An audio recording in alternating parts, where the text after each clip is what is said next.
There are varieties, like I mentioned the previous talk that we had, like SL28 that I dearly want to preserve because I have not found any new variety coming along that comes close to that in terms of the flavor and sweetness of that coffee. Right. So that's one issue. How do you protect that? This episode is proudly brought to you by Mapper Forward's workshop. It's time to become a coffee consultant. Learn how to diversify your revenue streams and create freedom from your day job while saying goodbye to that alarm clock forever by becoming a consultant within the coffee industry or directly to consumers who have shifted towards home brewing and home roasting. Protect your income from challenging times in the coffee value chain by taking this course today. Go to mapperforward.coffee/workshops or click the link in the show notes for details. Welcome to the Daily Coffee Pro by Mapper Forward, friends. I'm your host, Lee Safar, and this is episode 3 of a fantastic 5-part series with the esteemed George Howell. George, we are talking about the coffee industry according to you. And in this episode, I want to talk about the role that varieties are playing at the moment. And you and I have had a couple of conversations off air about things like Best of Panama. We have been talking about Pink Bourbon. We have been talking about a lot of things around that. And in this coffee crisis that we're experiencing, I would like to ask you, what role do you think varieties are going to play in how we navigate this coffee crisis, or what the outcome is going to be? I think it's going to be huge, right? Really? Well, yeah, it's necessary in a lot of cases. In Guatemala, I and Central America in general, we're seeing that Bourbon, for instance, an age-old variety, Yep. from the early days, is really in a crisis. It's not producing as much. Pretty much every farm I go to, that's a complaint. Mm. It's harder to maintain in a time where labor and everything else is going up.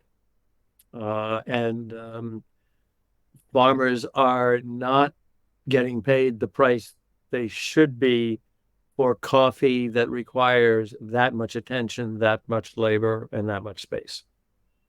Plain and simple. Mm. And so, and that it, and that are and looking for varieties now that are more disease resistant, because as we've seen, with rust and other diseases that are only on the increase, Yep. uh, farmers are being constantly hit and having to involve um, fungicides Yep. over and over again. Not good for pickers, not good for anyone in Yep. the long. So yeah, we need a way out of this. Um, there are varieties, like I mentioned the previous talk that we had, like SL28 that I dearly want to preserve because I have not found any new variety coming along that comes close to that in terms of the flavor and sweetness of that coffee. Right.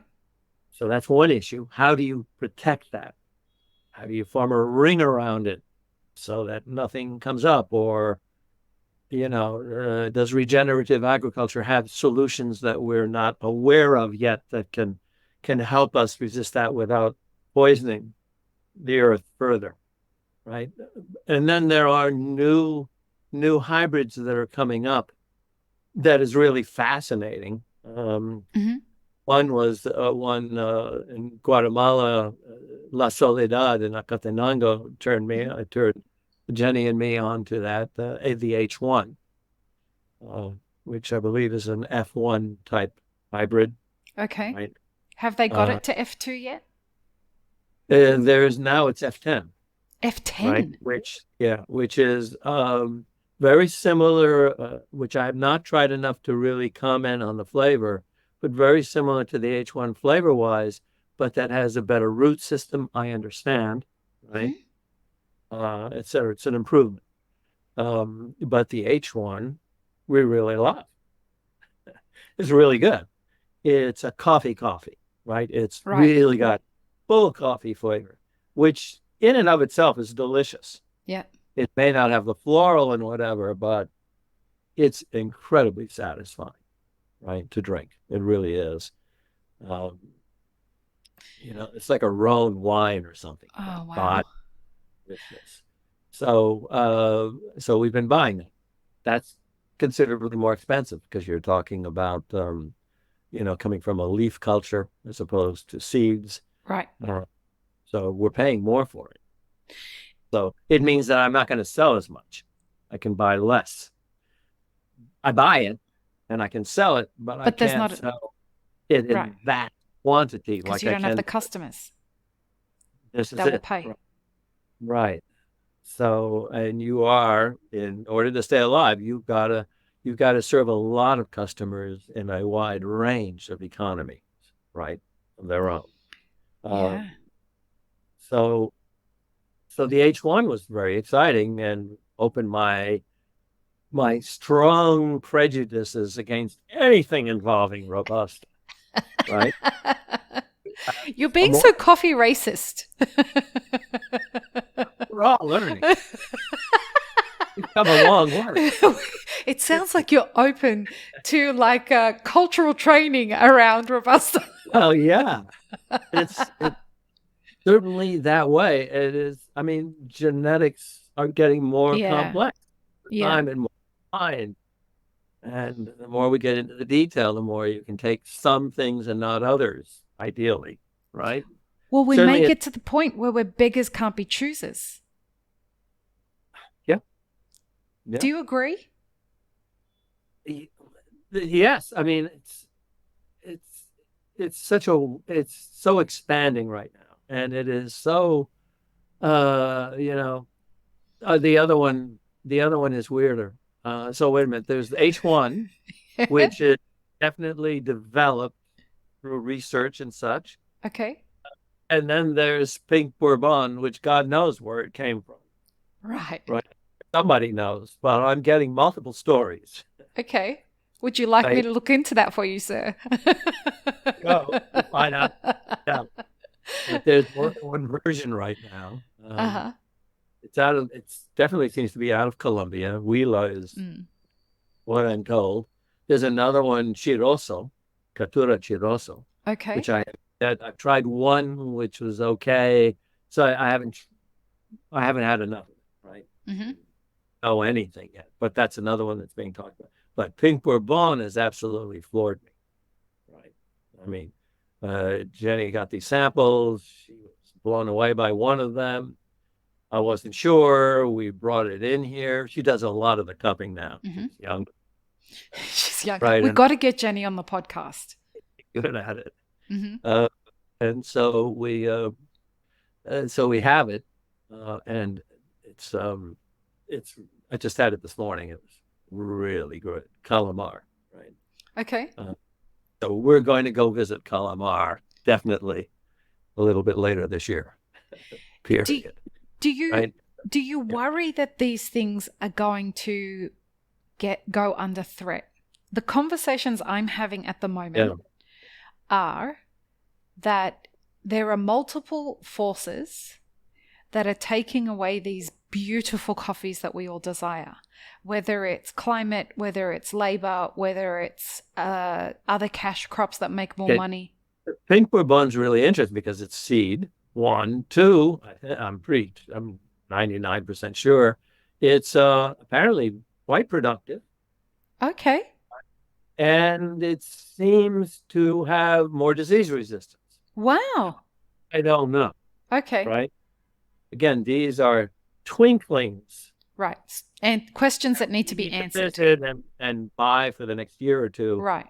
see how it goes. But the Pink Bourbon, oh my God, it has some very delicate fruit notes to it and some floral notes Wow.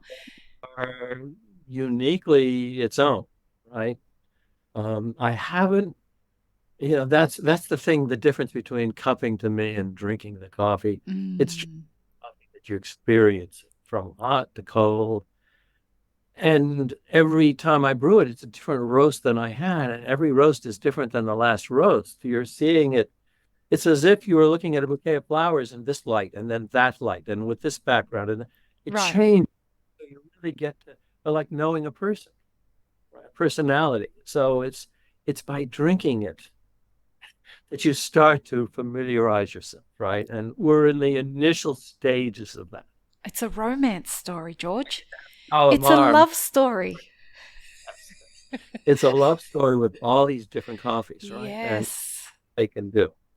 So on the other hand, I fear that I don't know this, but there's Ethiopia, has, and this connects in with Eliana, which, by the way, was just such a heavy program that Yeah. I have to thank Eliana for. I Thank you. mean, really eye opener. But you know, there are certain flavors that I was sure of 10 years ago with washed coffees, which I loved, Chef and so on, seem to be less around than they were. Well, now you Uh, know why, right? it's a lot of different things, I guess. I'm not sure why, really. That's the question. I mean, I realize that I've not heard all of Eliana's talk yet. Right. Just very briefly to catch you up. Essentially in Ethiopia, people were not getting paid above the That's cost the of story. production Yeah. for their No coffee. matter what. No. Okay. And they're having 12 kids. They don't have Yeah. the luxury of being able to, Well, like in some of the I've seen countries. it firsthand. That's right. Right. Absolutely. And so it's not a difficult decision for them when Yeah. somebody comes to them and says, hey, listen, if you pull up your coffee and grow Right. chat or grow Yeah. eucalyptus, we will pay you much quicker. These things turn around much quickly. You'll get a couple of crops a year out of the chat, and we'll pay you for it. Guaranteed sales. It's not going to go through this same process. It may also be that in the rush to find disease resistance, some varieties are finding greater favor Right. than the ones that were there only a few years ago. Yeah. And to not there is I can't get to the bottom of what's changed and what hasn't. I don't know. I just don't know, right? I know I when I 10 years ago, there were all these varieties that came right from those forests right there. Those forests are going away, George. There's Most of chart, them are gone. varieties that are being brought in, much like what happened in Kenya with, Ruiro 11 and Batiam, right? Hmm. Without fully understanding what the consequences are, And right? Just we've pushing something before you really tested it out in smaller amounts over time, right? There's no time. It's no. like everybody's in this efficiency rush before they understood what the consequences are. And that was a gamble we took, and we are paying the debt for losing that bet now. Yeah. That is the issue to me, right? So back to the varieties, you get the ones that are being researched. Hmm. H1 says to me, yeah, this is good news. The H1's got a lot of sweetness to it, lots of body to it. It's capable of giving you certain very delicate fruit notes. Not a lot, but it's Hmm. there. And who knows? I may get the next Soledad coffees that we just purchased that are arriving and blow my mind over, wow, it's changed a little bit and it's really this way now, right? This Right. is this is learning about it, right? But I'm really excited by that. So uh, and then you get these crazy coffees coming out of Colombia out of nowhere all of a sudden that according to some is self-generated, just happened. Just like a mutation, you mean? Yeah, yeah, right. Right. Well, that gives me hope. Be true. It may not Right. be true. Don't, It's Colombia, bro. or it could have escaped some espresso Right. bar. I have no idea, right? Yeah. And I'm getting different answers to that. Right. But there it is, and it's definitely in the hands of lots of people now. It's not going away. No. Very And prominent. It's So, exciting. There are definitely some exciting elements of that, which well, can bring nature us through. seems to be responding too in ways to maybe help I, as I, well as harm, I'm right? rooting for her. I'm rooting for her. I feel like we keep, every time she tries to help us, we find Right. another way to throw Oh yeah, water on her fire. that's right. That's right. But it is, it's surprising Yeah. about the different responses. And Or, and what Yeah. we're going to talk about in the next episode, folks, is all of this and how we're going to tie that back to the price of coffee. Because there's so much about what we do in specialty coffee that is about the art of it.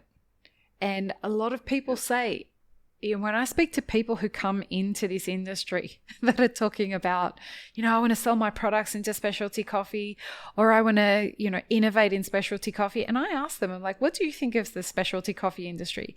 They said, I came in hopeful, and then I realized this is an expensive hobby. So we're going to talk about that I in the next episode. You either have to have deep pockets and Or a lot of amazing. patience. Yeah, it is not advisable for somebody who's got some money but not. I mean, you have to be very careful getting into the business. No, Right. 100%. And that's what we're going to talk about in the next episode. So join us, folks. Peace, love, and peanut butter. Have an amazing rest of your day.